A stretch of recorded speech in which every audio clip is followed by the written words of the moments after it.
Hello friends, welcome back to my channel. ಎಲ್ಲರೂ ಹೇಗಿದ್ದೀರಾ? ಚೆನ್ನಾಗಿದ್ದೀರಾ ಅಂತ ಅನ್ಕೋತೀನಿ. ತುಂಬ ದಿನಗಳಾದ ಮೇಲೆ ಮತ್ತೆ ವಿಡಿಯೋಗೆ ಬಂದಿದ್ದೀನಿ. ಈ ವಿಡಿಯೋದಲ್ಲಿ ಇವತ್ತು ಹೇಳಿಕ್ ಹೋಗ್ತಿದ್ದೀನಿ ಅಗ್ನಿವೀರ್ ಜನರಲ್ ಡ್ಯೂಟಿ 22ನೇ ತಾರೀಕಿಂದ ಸ್ಟಾರ್ಟ್ ಆಗಿ 29ನೇ ತಾರೀಕುವರೆಗೂ ಇರುವಂಥ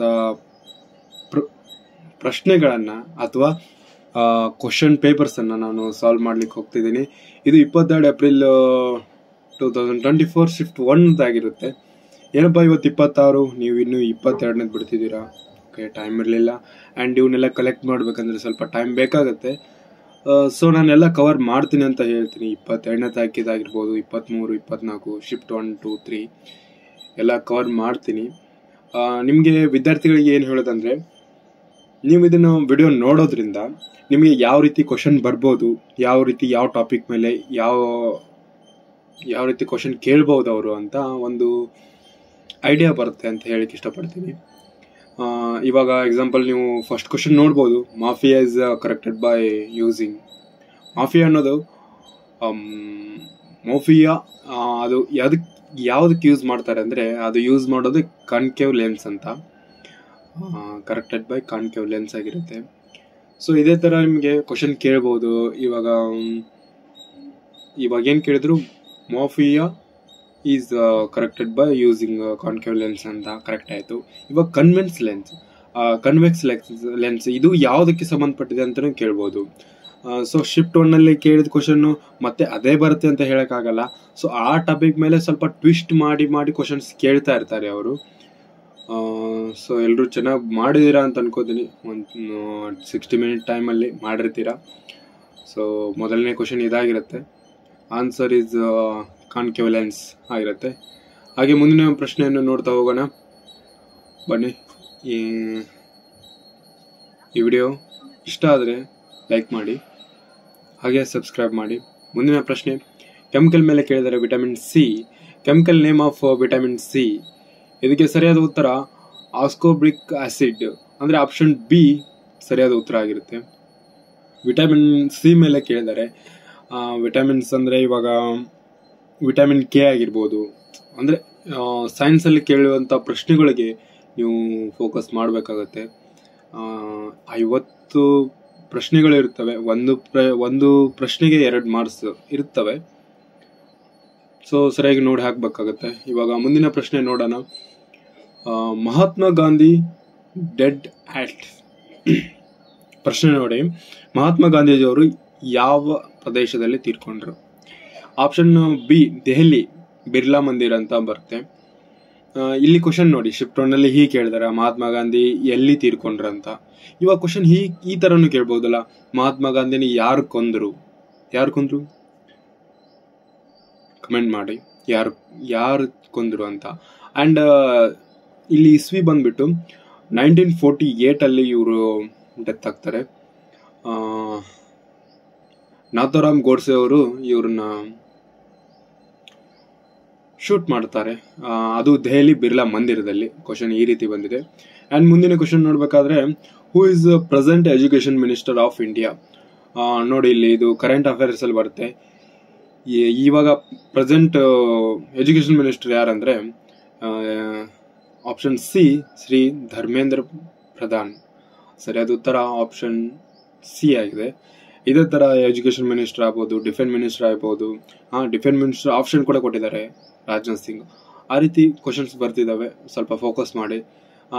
ಇವಾಗ fifth one, fish replies through. Options gills, stomach, liver, head. Gills correct ಆಗುತ್ತೆ.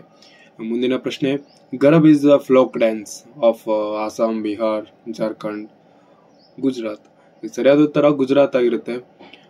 ಡ್ಯಾನ್ಸ್ ಮೇಲೆ ಕೇಳ್ಬೋದು. ಡ್ಯಾನ್ಸ್ ಮೇಲೆ ಅಂದರೆ ಇವಾಗ ಕಥಕಳಿ, ಮೋಹಿನಿ ಅಟ್ಟಂ, ಸುಮಾರು 9 ಡ್ಯಾನ್ಸ್ಗಳಿವೆ. ಅವು ಕೂಡ ನೀವು ನೋಡ್ಕೊಳ್ಳಿ, ಹೆಲ್ಪ್ ಆಗುತ್ತೆ. Next question, total number of bones present in human body. ಮಾನವನ ದೇಹದಲ್ಲಿ ಒಟ್ಟು ಮೂಳೆಗಳ ಸಂಖ್ಯೆ ಎಷ್ಟು ಅಂತ ಕೇಳ್ತಾರೆ. ಇದಕ್ಕೆ ಸರಿಯಾದ ಉತ್ತರ 206 ಸರಿಯಾದ ಉತ್ತರ ಆಗಿರುತ್ತೆ. ಈ ರೀತಿನೂ ಕ್ವಶನ್ ಕೇಳ್ಬೋದು. ದಪ್ಪ ಮೂಳೆ ಯಾವುದು, ಅತಿ ಚಿಕ್ಕ ಮೂಳೆ ಯಾವುದು ಅಂತಲೂ ಕೇಳ್ಬೋದು. ಸೊ ಅದ್ರ ಮೇಲೆ ಕೂಡ ಫೋಕಸ್ ಮಾಡಿ, ಆ ಟಾಪಿಕ್ ಮೇಲೆ. ಇನ್ನು ಮುಂದಿನ ಪ್ರಶ್ನೆ ಹೇಳೋದಾದ್ರೆ, ಆಮೇಲೆ ಚಿಕ್ಕ ಮಕ್ಕಳಿಗೆ ಎಷ್ಟು ಮೂಳೆಗಳಿರ್ತವೆ ಅಂದರೆ 306 ಇರ್ತವೆ. ಮುಂದಿನ question, water soluble vitamin are, ಮತ್ತೆ ವಿಟಮಿನ್ ಮೇಲೆ ಕ್ವಶನ್ ಬಂತು. ವಾಟರ್ ಸಾಲ್ಯುಬಲ್ ವಿಟಮಿನ್ ಆರ್ ಅಂದರೆ ವಾಟರ್ ಸಾಲ್ಯುಬಲ್ ಆಗಿರೋ ವಿಟಮಿನ್ಸ್ ಯಾವುದು ಇದರಲ್ಲಿ ಅಂತ. ಬಿ ಆ್ಯಂಡ್ ಸಿ ಸರಿಯಾದ ಉತ್ತರ ಆಗುತ್ತೆ. ಇದ್ರ ಮೇಲೆ ವಿಟಮಿನ್ಸ್ ಮೇಲೆ ಕೂಡ ನೀವು ಸ್ವಲ್ಪ ಕಣ್ಣಾಡಿಸ್ಕೊಳ್ಳೋದು ಒಳ್ಳೇದಂತ ಹೇಳ್ತೀನಿ. ಹಾಗೆ ಮುಂದಿನ ಪ್ರಶ್ನೆ ನೋಡೋಣ. ಅದೇ WBC ಅದೆಲ್ಲ ಬರುತ್ತೆ. ಇವಾಗ water soluble vitamins B and C ಅಲ್ಲಿ ಬರುತ್ತೆ ಅಂತ ಸರಿಯಾದ ಉತ್ತರ ಇರುತ್ತೆ. ಇನ್ನು KED ಅದು ಮತ್ತೆ ಬೇರೆ ಅದರಲ್ಲಿ ಬರುತ್ತೆ. ಸಿ ಓನ್ಲಿ ಅಂದರೆ ಅದು ಸಪ್ರೇಟ್ ಆಗಿ ಬರುತ್ತೆ. ನನ್ ಆಫ್ ಅಬೋ. ಸರಿಯಾಗಿ ನೋಡಿ ಆನ್ಸರ್ ನೀವು ಯಾವುದಂತ ಸ್ವಲ್ಪ ಥಿಂಕ್ ಮಾಡಿ ಹಾಕಿ. ಯಾಕೆಂದರೆ ನಿಮಗೆ 1 hour ಟೈಮ್ ಇದೆ. 1 hour ಟೈಮ್ ಇದೆ. ಸೊ 50 ಕ್ವಶನ್ಸ್ ಅಲ್ಲ. ಫಸ್ಟ್ ನೀವು GK ಟಚ್ ಮಾಡಿ, ಆಮೇಲೆ ರೀಸನಿಂಗ್ ಆಗಿರ್ಬೋದು. ರೀಸನಿಂಗ್ ಒಂದು 5 ಕ್ವಶನ್ ಇರುತ್ತೆ ಅಷ್ಟೇ. ಆ ಥರ ಒಂದೊಂದಾಗಿ ಟಚ್ ಮಾಡ್ತಾ ಹೋಗಿ. ಇವಾಗ ಮ್ಯಾಥಮೆಟಿಕ್ಸ್ ಫಸ್ಟ್ ಹೋಗಿ ಮ್ಯಾಥಮೆಟಿಕ್ಸೇ ನೀವು ತೊಗೊಂಡ್ರೆ ತುಂಬ ಟೈಮ್ ಹೋಗುತ್ತೆ. ಅಲ್ಲೇ ನಿಮ್ಮದು ಟೈಮ್ ಅಲ್ಲೇ ವೇಸ್ಟ್ ಆಗಿಬಿಡುತ್ತೆ. ನೆಕ್ಸ್ಟ್ ಕ್ವಶನ್ ನೋಡೋಣ. Nagarjuna Sagar dam is build on the bank of which river? Nagarjuna Sagar dam ಎಲ್ಲಿ ಬಿಲ್ಡ್ ಆಗಿದೆ ಅಂತಂದರೆ ಆಪ್ಷನ್ಸ್ ನೋಡ್ಬೋದು. ಗಂಗಾ, ಯಮುನಾ, ಕೃಷ್ಣ, ನರ್ಮದಾ. ಸರಿಯಾದ ಉತ್ತರ ಕೃಷ್ಣ ರಿವರ್ ಆಗಿದೆ. ಸಾಗರ ಮೇಲೆ ಕೇಳಿದ್ದಾರೆ ನೋಡಿ. ನಿಮ್ಮ ಮುಂದಿನ ಪ್ರಶ್ನೆ, ಆರ್ಟಿಕಲ್ 12 to 35 ರಿಲೇಟೆಡ್ ಟು ಅನುಚ್ಛೇದನ 12ರಿಂದ 35 ಯಾವುದಕ್ಕೆ ಸಂಬಂಧಪಡುತ್ತೆ? Fundamental rights, fundamental duties, right to personal library, none of above. ನೋಡ್ರಿ, 12ರಿಂದ 35 ಅನುಚ್ಛೇದನ ಯಾವ ಅಡಿಯಲ್ಲಿ ಬರ್ತದೆ ಅಂತ ಕೇಳಿದ್ದಾರೆ. ನೀವು ಆರ್ಟಿಕಲ್ ಮೇಲೆ ನೋಡ್ಕೊಳ್ಬೇಕಾಗತ್ತೆ. ಆರ್ಟಿಕಲ್ ತುಂಬ ಇಂಪಾರ್ಟೆಂಟ್ ಆಗುತ್ತೆ. ಆರ್ಟಿಕಲ್ ಮೇಲೆ ಸುಮಾರು 1-2ರಿಂದ 3 ಕ್ವಶನ್ ಕೇಳಿರ್ತಾರೆ. ಯಾವುದೇ ಶಿಫ್ಟ್ ಆಗಿರ್ಬೋದು, ಯಾವುದೇ ಎಕ್ಸಾಮ್ ಕೂಡ ಆಗಿರ್ಬೋದು. SSC GDಯಲ್ಲಿ ಕೇಳಿದ್ದಾರೆ ಮೊನ್ನೆ, ಆಮೇಲೆ ಪೊಲೀಸಲ್ಲಿ ಕೇಳ್ತಾರೆ, ಎಲ್ಲದರಲ್ಲಿ ಕೇಳ್ತಾರೆ. ಇದು ತುಂಬ ಇಂಪಾರ್ಟೆಂಟ್ ಟಾಪಿಕ್ ಆರ್ಟಿಕಲ್ ಮೇಲೆ. 12 to 35 ಫಂಡಮೆಂಟಲ್ ರೈಟ್ಸ್ ಬರುತ್ತೆ ಸರಿಯಾದ ಉತ್ತರ. ಇನ್ನು ಮುಂದಿನ ಕ್ವಶನ್ ಏನು ನೋಡ್ಬೇಕಾದ್ರೆ, Dronacharya awards given to, Dronacharya awards ಯಾರಿಗೆ ಕೊಡ್ತಾರೆ ಈ ಕೆಳಗಿನಲ್ಲಿ ಅಂತ ಕೇಳಿದ್ದಾರೆ. ಸ್ಪೋರ್ಟ್ಸ್ ಕೋಚ್ ಆಗಿರ್ಬೋದು, ಸಿಂಗರ್ ಆಗಿರ್ಬೋದು, ಪೇಂಟರ್ ಆಗಿರ್ಬೋದು. 9 ಆಫ್ ದಿಸ್ ಇದಕ್ಕೆ ಸ್ಪೋರ್ಟ್ಸ್ ಕೋಚ್ ಆಗಿದೆ. ಮುಂದಿನ question, headquarters of UNO. Headquarters of UNO headquarters ಎಲ್ಲಿದೆ ಅಂತ. UN full form unit of nation.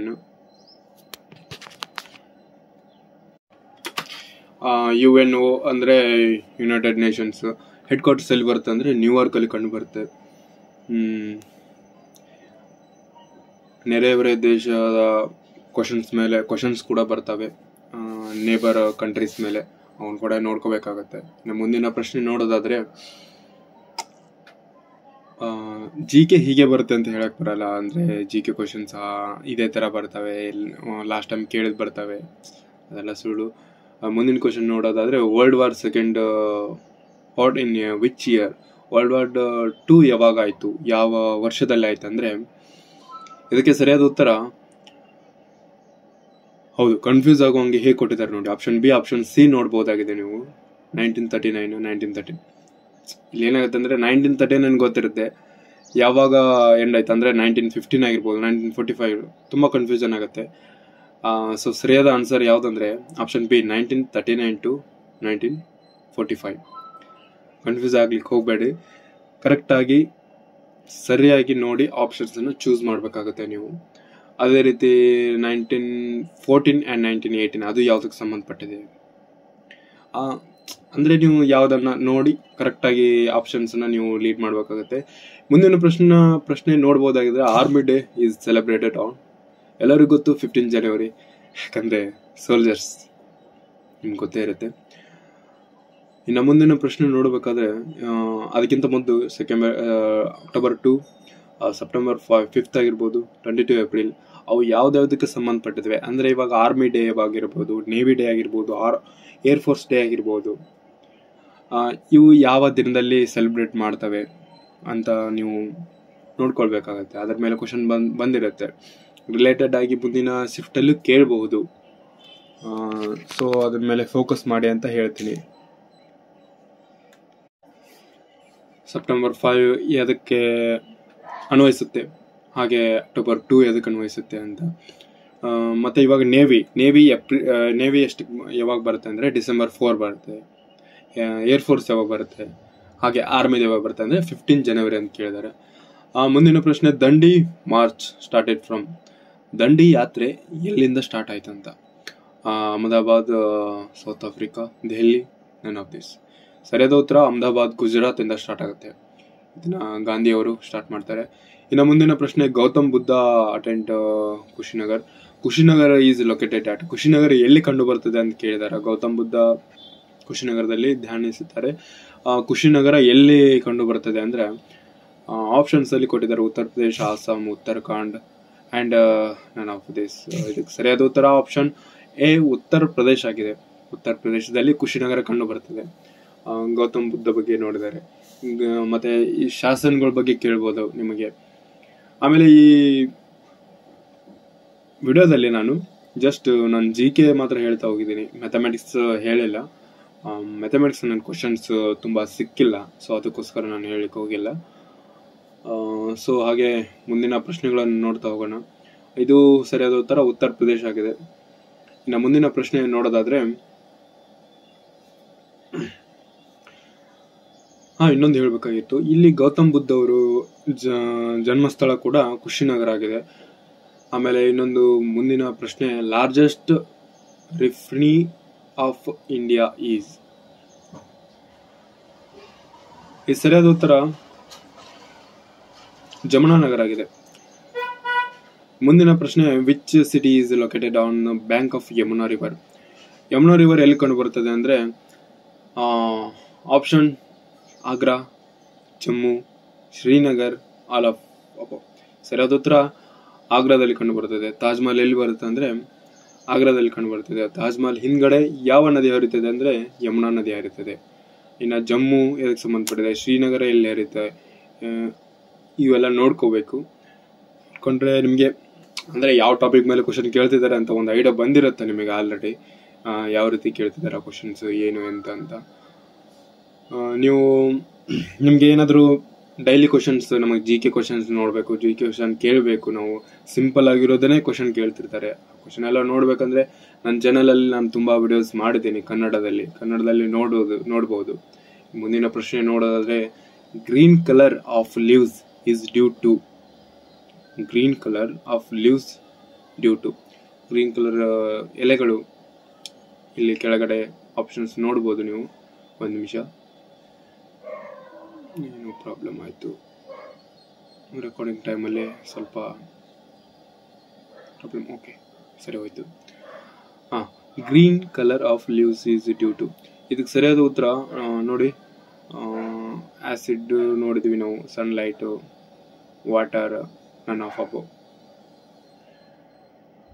Green leaves ಅಂದ್ರೆ ಎಲೆ. ಓಕೆ, ಇದು ಸರಿಯಾದ ಉತ್ತರ ನನ್ ಆಫ್ ಅಬೋ ಆಗುತ್ತೆ. ವಾಟರ್ ಕೂಡ ಆಗಲ್ಲ, ಸನ್ಲೈಟ್ ಕೂಡ ಆಗಲ್ಲ, ಆಸಿಡ್ ಕೂಡ ಆಗಲ್ಲ. ಇಲ್ಲಿ ನಿಮಗೆ ಆ ಪ್ರಶ್ನೆಗೆ ಉತ್ತರನೇ ಗೊತ್ತಿಲ್ಲ ಅಂದ್ರೆ ಪ್ರಶ್ನೆ ಏನ್ ಕೇಳಿದಾರೆ ಅನ್ನೋದು ಮೊದಲು ಅರ್ಥ ಮಾಡ್ಕೊಳ್ಳಿ. ಆಪ್ಷನ್ಸ್ ನೋಡಿ. ಆಪ್ಷನ್ಸ್ ಎಲಿಮಿನೇಷನ್ ಮಾಡೋದ್ರಿಂದ ನಿಮಗೆ ಪ್ರಶ್ನೆ ಸಿಗುವಂತ ಚಾನ್ಸಸ್ ತುಂಬಾನೇ ಇರುತ್ತೆ. ಆಪ್ಷನ್ಸ್ ಇವಾಗ ನೋಡಿ, ಅಲ್ಲಿ ಆಸಿಡ್ ಆಗಿರ್ಬೋದು, ಆಸಿಡ್ಗೆ ಲೀವ್ಸ್ಗೆ ಸಂಬಂಧನೇ ಇಲ್ಲ. ಲೈಟ್ ಆಗಿರ್ಬೋದು, ಲೈಟ್ಗೆ ಲೀವ್ಸ್ಗೆ ಸಂಬಂಧ ಇರುತ್ತೆ, ಬಟ್ ಎರಡು ಸಂಬಂಧ ಇರುವಂತ ಕೊಟ್ಟಿರ್ತಾರೆ. ಅಂದ್ರೆ ಎರಡು ಸಂಬಂಧ ಇರುವಂತ ಆಪ್ಷನ್ಗಳನ್ನ ಕೊಟ್ಟಿರ್ತಾರೆ. ಸೊ ಮುಂದಿನ ಪ್ರಶ್ನೆ, India gate is located. India gate ಎಲ್ಲಿದೆ? ಎಲ್ಲರಿಗೂ ಗೊತ್ತಿರುವಂತದ್ದೇ, ಇಂಡಿಯಾ ಗೇಟ್ ದೆಹಲಿಯಲ್ಲಿದೆ. ಆಪ್ಷನ್ ಎ ಸರಿಯಾದ ಉತ್ತರ. ಇನ್ನು ಮುಂದಿನ ಪ್ರಶ್ನೆ ನೋಡೋದಾದ್ರೆ, gate way of India located. Gate way of India gate located ದೆಹಲಿಯಲ್ಲಿ, ಗೇಟ್ ವೇ ಆಫ್ ಮುಂಬೈಯಲ್ಲಿ ಇರುತ್ತೆ. ಇನ್ನು ಮುಂದಿನ 31ನೇ ಪ್ರಶ್ನೆ, how many countries are present in G20. ಇದು ನೋಡಿ ಕರೆಂಟ್ ಅಫೇರ್ಸ್. G20ಯಲ್ಲಿ ಎಷ್ಟು ಕಂಟ್ರಿಗಳು ಭಾಗಿಯಾಗಿದ್ದು ಅಂದ್ರೆ 20 ಕಂಟ್ರಿಗಳು. ಅಲ್ಲಿ ಕೊಟ್ಟು ಬಿಟ್ಟಿದ್ದಾರೆ ಅವರು G20 ಅಂತ, ಅದರಲ್ಲಿ ಏನು ನೆನ್ಪಿಟ್ಕೊಳ್ಳೋಂಥದ್ದು ಏನಿಲ್ಲ. As per consent 2011, which is the following state have largest population. 2011 ಅಲ್ಲಿ ಯಾವ ಸ್ಟೇಟ್, ಯಾವ ಜಿಲ್ಲೆ ಲಾರ್ಜೆಸ್ಟ್ ಪಾಪ್ಯುಲೇಷನ್ ಹೊಂದಿತ್ತಂತ. ಈ ತರ ಕ್ವಶನ್ ಯಾಕಂದ್ರೆ 2011 ಅಲ್ಲಿ ತುಂಬಾ ಲಾರ್ಜೆಸ್ಟ್ ಹೊಂದಿರೋದು ಉತ್ತರ ಪ್ರದೇಶ ಆಗಿದೆ. ಈ ಕ್ವಶನ್ಸ್ ತುಂಬ ಎಕ್ಸಾಮ್ಗಳಲ್ಲಿ ಕೇಳ್ತಿದ್ದಾರೆ, ಸೊ ಅದ್ರ ಮೇಲೆ ಫೋಕಸ್ ಮಾಡಿ. ಅದೇ ಥರ ಈ ಕ್ವಶನ್ ಕೂಡ ನೋಡ್ಬೋದು, ಕಥಕಳಿ ಎಂಬುದು ಡ್ಯಾನ್ಸ್ ಯಾವ ಸ್ಟೇಟಿಗೆ ಇದು ಸಂಬಂಧಪಟ್ಟಿದೆ ಅಂದರೆ ಉತ್ತರ ಪ್ರದೇಶ ಸರಿಯಾದ ಉತ್ತರ ಆಗಿದೆ ಕಥಕಳಿ. ಮುಂದಿನ ಪ್ರಶ್ನೆ, ಕೆಮಿಕಲ್ ಫಾರ್ಮುಲಾ ನೋಡಿ, ಸೈನ್ಸ್ ಮೇಲೆ ಬಂತು. Chemical formula sulphur acid is, science ಮೇಲೆ ಅಂದರೆ ಇವಾಗ ನಿಮಗೆ ಹೈಡ್ರೋಜನ್ ಅಂದರೆ ಎಷ್ಟು, ವಾಟರ್ H2O, ಈ ಥರ ನಿಮಗೆ ಇವಾಗ ಕೆಮಿಕಲ್ ಫಾರ್ಮುಲಾ ಕೂಡ ನಿಮಗೆ ಗೊತ್ತಿರಬೇಕಾಗುತ್ತೆ. ಇವಾಗ ಕೇಳಿದ್ದಾರೆ ಕೆಮಿಕಲ್ ಫಾರ್ಮುಲಾ ಸಲ್ಫರ್ ಆ್ಯಸಿಡ್ ಅಂದರೆ ಇದಕ್ಕೆ ಸರಿಯಾದ ಉತ್ತರ ಆಪ್ಷನಲ್ಲಿ ನೋಡಿ, H2SO4, O2, O3, none of the ಅಪೋ. ಸರಿಯಾದ ಉತ್ತರ H2SO4 ಸಲ್ಫರ್ ಆ್ಯಸಿಡ್ ಇದೆ ನೋಡಿ, ಅಲ್ಲಿ H2SO4 ಎಸ್ ಇದೆ ಅಲ್ಲ, SO4. ಸೊ ಆ ರೀತಿ ನೀವು ಸಿಂಪಲ್ ಆಗಿ ನೆನ್ಪಿಟ್ಕೊಳ್ಬೋದು. ಸೊ ಮುಂದಿನ ಪ್ರಶ್ನೆ, which country have longest constitution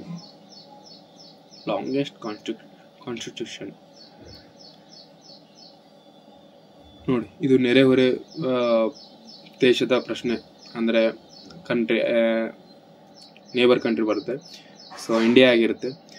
ಮುಂದಿನ ಪ್ರಶ್ನೆ, which part of the plant is grow downwards, ಯಾವ ಒಂದು ಪ್ಲಾಂಟ್ ಕೆಳಮುಖವಾಗಿ ಬೆಳೆಯುತ್ತದೆ, ಕೆಳಮುಖವಾಗಿ ಬೆಳೆಯುವಂಥದ್ದು ಪ್ಲಾಂಟ್ ಯಾವುದು? ಇದರಲ್ಲಿ ನೋಡಿ ಎಷ್ಟು ಈಸಿ ಆಗಿದೆ, ರೂಟ್ಸ್. ಸರಿಯಾದ ಉತ್ತರ ರೂಟ್ಸ್ ಕೆಳಮುಖವಾಗಿ ಬೆಳೀತದಲ್ಲ ಪ್ಲಾಂಟಲ್ಲಿ.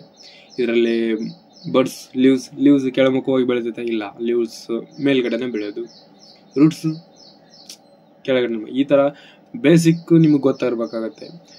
ಕ್ವಶನ್ಸ್ ತುಂಬ ಟಫ್ ಕೇಳ್ತಾರೆ, ಆ ರೀತಿ ಕೇಳ್ತಾರೆ, ಈ ರೀತಿ ಕೇಳ್ತಾರೆ, ಟೆನ್ಷನ್ ಆಗೋ ಅವಶ್ಯಕತೆ ಇಲ್ಲ, ಸಿಂಪಲ್ ಆಗಿರುತ್ತೆ, ನೀವು ಆರಾಮಾಗಿ ಅದನ್ನು ಬರಿಬೋದು. ಇನ್ನು ಫಿಸಿಕ್ಸ್ ಮೇಲೆ ಕೇಳಿದ್ದಾರೆ ನೋಡಿ, ಅನೋಮೀಟರ್ ಈಸ್ ಯೂಸ್ಡ್ ಟು ಮೆಜರ್, ಅನೋಮೀಟರ್ ಯಾವುದಕ್ಕೆ ಯೂಸ್ ಮಾಡಲಾಗುತ್ತದೆ? Speed of wind, speed of car, purity of milk, none of the above. ಇದಕ್ಕೆ ಸರಿಯಾದ ಉತ್ತರ ಸ್ಪೀಡ್ ಆಫ್ ವಿಂಡ್ ಆಗಿದೆ. ಇನ್ನು ಅನೋಮೀಟರ್ ಇದಕ್ಕೆ ಯೂಸ್ ಮಾಡ್ತಾರೆ ಅಂತ ಗೊತ್ತಾಯ್ತು. ಇನ್ನು ಪ್ಯೂರಿಟಿ ಮಿಲ್ಕ್ ಅದನ್ನೇ ಅದಕ್ಕೆ ಯೂಸ್ ಮಾಡ್ತಾರೆ. ಸ್ಪೀಡ್ ಆಫ್ ಕಾರ್ ಅದಕ್ಕೆ ಯೂಸ್ ಮಾಡ್ತಾರೆ. ಸ್ವಲ್ಪ ಕಣ್ಣಾಡಿಸಿ. What was the name of Chandrayaan 3 lander? ಇದು ತುಂಬ ತುಂಬ ತುಂಬ ತುಂಬ ಇಂಪಾರ್ಟೆಂಟ್ ಕ್ವಶನ್ ಆಗಿರುತ್ತೆ. ಚಂದ್ರಯಾನ 3 ಇಳಿಸಿದ ಅದರ ಹೆಸರೇನು? ಎಲ್ಲರಿಗೂ ಗೊತ್ತಿದೆ, ವಿಕ್ರಮ್. ಅದೇ ರೀತಿ ಆದಿತ್ಯ L1 ಅದು ಕೂಡ ನೀವು ನೋಡ್ಕೋಬೇಕಾಗತ್ತೆ. ಅದನ್ನು ಕೂಡ ಯಾವ ಡೇಟಲ್ಲಿ ಇಳಿಸಿದ್ರು, ಎಷ್ಟು ದಿನಕ್ಕೆ ಇಳೀತು, ಏನು ಎಂತ, ಅದ್ರ ಬಗ್ಗೆ ನೀವು ಸ್ವಲ್ಪ ಫೋಕಸ್ ಮಾಡಿ ಅಂತ ಹೇಳ್ತೀನಿ. ಚಂದ್ರಯಾನ 3 ಬಗ್ಗೆ. ಇನ್ನು ಮುಂದಿನ city, what is the currency of China? ಚೀನಾದ ಕರೆನ್ಸಿ ಏನು? Taka, rupee, dollar. ಚೀನಾದ ಕರೆನ್ಸಿ ಏನು ಅಂತ ಕೇಳಿದ್ದಾರೆ ನೋಡಿ. ಇದು ನೆರೆಹೊರೆಯ ದೇಶದ ಪ್ರಶ್ನೆ ಆಗಿದೆ. ಅಂದರೆ ಚೀನಾದ ಕರೆನ್ಸಿ ಕೇಳಿದರು. ಚೀನಾ ಅಂತಲ್ಲ, ಅವರು ಇಟಲಿ ಕೇಳ್ಬೋದು, ಅಮೇರಿಕಾ ಕೇಳ್ಬೋದು. ಇದಕ್ಕೆ ಸರಿಯಾದ ಉತ್ತರ ಆಪ್ಷನ್ ಎ ರೆಡಿಮಿ ಆಗಿದೆ. ಮುಂದಿನ ಪ್ರಶ್ನೆ, who was the captain of Indian team world cup? ಇದೆಲ್ಲರಿಗೂ ಗೊತ್ತೇ ಇರುತ್ತೆ. 2023 ಇಂಡಿಯನ್ ವರ್ಲ್ಡ್ ಕಪ್ ಅವರ ಕ್ಯಾಪ್ಟನ್ ಯಾರು ಅಂತ ಆಪ್ಷನ್ಸ್ ನೋಡ್ಬೋದು. Virat Kohli, Rohit Sharma, Hasin Ali, none of this. ಸರಿಯಾದ ಉತ್ತರ ರೋಹಿತ್ ಶರ್ಮಾ ಆಗಿದೆ. ಮುಂದಿನ ಪ್ರಶ್ನೆ, ಹೂಸ್ ಡಿಸ್ಕವರ್ಡ್ ಸೆಲ್ಸ್ನ ಕಂಡುಹಿಡಿದವರು ಯಾರು? William Ramsay, Robert Hooke, Newton, A.K. Raman. ಸರಿಯಾದ ಉತ್ತರ ರಾಬರ್ಟ್ ಹುಕ್ ಆಗಿದೆ. ರಾಬರ್ಟ್ ಹುಕ್ ಸೆಲ್ಸ್ನ ಕಂಡುಹಿಡಿದವರಾಗಿರುತ್ತಾರೆ. ಮುಂದಿನ ಪ್ರಶ್ನೆ, in which language Gautama Buddha gave his first sermon? ಯಾವ ಭಾಷೆಯಲ್ಲಿ ಗೌತಮ್ ಬುದ್ಧ ತನ್ನ ಫಸ್ಟ್ ಸೆರೆಮನ್, ಯಾವ ಭಾಷೆಯಲ್ಲಿ ಅವನು ಫಸ್ಟ್ ಸ್ಪೀಚ್ ಆಗಿರ್ಬೋದು ಹೇಳ್ತಾನೆ ಅಂತಂದರೆ, ಅವ್ರದ್ದು ಇಲ್ಲಿ ಸಂಸ್ಕೃತ ನೋಡ್ಬೋದು, ಪ್ರಾಕೃತ ನೋಡ್ಬೋದು, ಪಾಲಿ ನೋಡ್ಬೋದು, ಹಿಂದಿ ಆಗಿರ್ಬೋದು. ಅವ್ರದ್ದು ಪಾಲಿ ಆಗಿರುತ್ತೆ. ಸೊ ನೀವು ಅದೇ ಥರ ಗೌತಮ್ ಬುದ್ಧ ಆಗಿರ್ಬೋದು, ಶಾತವಾಹನರಾಗಿರ್ಬೋದು, ಅವರು ಯಾವ ಲ್ಯಾಂಗ್ವೇಜನ್ನು ಯೂಸ್ ಮಾಡ್ತಿದ್ರು ಅಂತ ನೀವು ನೋಡ್ಬೇಕಾಗುತ್ತೆ. ಇದನ್ನು last question, Sheetal Devi is associate ಅದಕ್ಕೆ ಅಂದರೆ ಶೀತಲ್ ದೇವಿ ಈಸ್ ಅಸೋಸಿಯೇಟೆಡ್, ಇದು ಸ್ಪೋರ್ಟ್ಸ್ಗೆ ಸಂಬಂಧಪಟ್ಟ ಪ್ರಶ್ನೆ ಆಗಿರುತ್ತೆ. ಶೀತಲ್ ದೇವಿ ಯಾವ ಆಟಕ್ಕೆ ಸಂಬಂಧಪಟ್ಟಿರ್ತಾರೆ ಅಂತ. ಇದು ಸ್ವಲ್ಪ ಕನ್ಫ್ಯೂಷನ್ ಇದೆ. ಮೇ ಬಿ ಹಾಕಿ ಆಗಿರ್ಬೋದು ಅನ್ಕೋತೀನಿ, ಇಲ್ಲ ಪ್ಯಾರಾ ಆರ್ಚರ್ ಆಗಿರ್ಬೋದು. ಸೊ ಕಮೆಂಟ್ನಲ್ಲಿ ನನಗೆ ಉತ್ತರಿಸಿ ಇದು ಯಾವುದಂತ. ಇನ್ನು ಇದೇ ರೀತಿ ಪ್ರಶ್ನೆಗಳನ್ನು ನೋಡ್ತಾ ಹೋಗೋಣ ಇನ್ನು ಮುಂಬರುವ ದಿನಗಳಲ್ಲಿ ಕೂಡ. ಅಂದರೆ ಇವತ್ತಿನ ಡೇಟ್ 26. ಇವತ್ತಿನ ನಾನು ಅಪ್ಡೇಟ್ ಮಾಡ್ತೀನಿ. ಆ್ಯಂಡ್ 23, 24, 25 ಆ 3 ದಿನದ ಕೂಡ ನಾನು ಅಪ್ಡೇಟ್ ಮಾಡ್ತೀನಿ. ಅದ್ರ ಮೇಲೆ ವಿಡಿಯೋಸ್ ಕೂಡ ನಾನು ಮಾಡ್ತೀನಿ ಅಂತ ಹೇಳಿಕ್ಕೆ ಇಷ್ಟಪಡ್ತೀನಿ. ಆಮೇಲೆ ಇನ್ನು ಯಾರು ನನ್ನ ಚಾನಲ್ನ ಸಬ್ಸ್ಕ್ರೈಬ್ ಮಾಡಲ್ಲ, ಸಬ್ಸ್ಕ್ರೈಬ್ ಮಾಡ್ಕೊಳ್ಳಿ, ಚಾನಲ್ನ ಫಾಲೋ ಮಾಡ್ಕೊಳ್ಳಿ. ತುಂಬ ಜನ ನೀವು ನೋಡಿರ್ತೀರ ಕೀ ಆನ್ಸರ್ಗಳನ್ನ ಬಿಟ್ಟಿದ್ದಾರೆ, ಏನಂತ ನೋಡಿರ್ತಾರೆ. ನಿಮಗೆ ಸಿಕ್ಕಿರೋದು ಹಿಂದಿಯಲ್ಲಿ ಸಿಕ್ಕಿರುತ್ತೆ, ಹಿಂದಿ ಲ್ಯಾಂಗ್ವೇಜಲ್ಲಿ ಸಿಕ್ಕಿರುತ್ತೆ. ಹಿಂದಿ ಲ್ಯಾಂಗ್ವೇಜ್ ಅರ್ಥ ಆಗೋದು ಸ್ವಲ್ಪ ಕಷ್ಟ ಆಗುತ್ತೆ. ಸೊ ನಾನು ಕನ್ನಡದಲ್ಲಿ ನಿಮಗೆ ಆನ್ಸರ್ ಮಾಡಿದ್ದೀನಿ. ಬಿಕಾಸ್ ಹಿಂದಿ ಕಲೀಲೇಬೇಕಾಗುತ್ತೆ ನಿಮಗೆ. ಇಂಗ್ಲೀಷಲ್ಲಿ ಮಾತಾಡೋದಾಗಿರ್ಬೋದು, ಹಿಂದಿ ತಿಳ್ಕೋದಾಗಿರ್ಬೋದು. ಯಾಕಂದರೆ ಇಂಗ್ಲೀಷಲ್ಲೇ ಎಕ್ಸಾಮ್ ಇರೋದಿಲ್ಲ. ಕನ್ನಡದಲ್ಲಿ ಕ್ವಶನ್ಸ್ ನಾವು ಬಿಲ್ಡ್ ಮಾಡೋಕ್ಕಾಗಲ್ಲ. ಅಲ್ಲಿ ಕ್ವಶನ್ ಪೇಪರಲ್ಲಿ ಇಂಗ್ಲೀಷು ಮತ್ತು ಹಿಂದಿಯಲ್ಲಿ ಪ್ರಶ್ನೆಗಳು ಇರ್ತವೆ. ಸೊ ನೀವು ಅಂಡರ್ಸ್ಟ್ಯಾಂಡಿಂಗ್ ಮಾಡಿಕೊಂಡು ಸರಿಯಾದ ಆನ್ಸರನ್ನು ನೀವು ಟಿಕ್ ಮಾಡಿ ಬನ್ನಿ ಅಂತ ನಾನು ಹೇಳೋಕ್ಕೆ ಇಷ್ಟಪಡ್ತೀನಿ.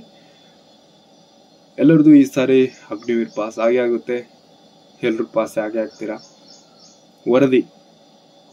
ವರದಿ ಮೀನ್ಸ್ ಆರ್ಮಿ ಡ್ರೆಸ್ ಹಾಕಿ ಆಗ್ತೀರಾ ಅಂತ ನಿಮ್ಮೆಲ್ಲ ನಿಮಗೆ ಭರವಸೆ ಇರಲಿ, ಅಷ್ಟೇ ಸಾಕು. ಚೆನ್ನಾಗಿ ಓದ್ಕೊಳ್ಳಿ. All the best. Thank you. ಧನ್ಯವಾದಗಳು.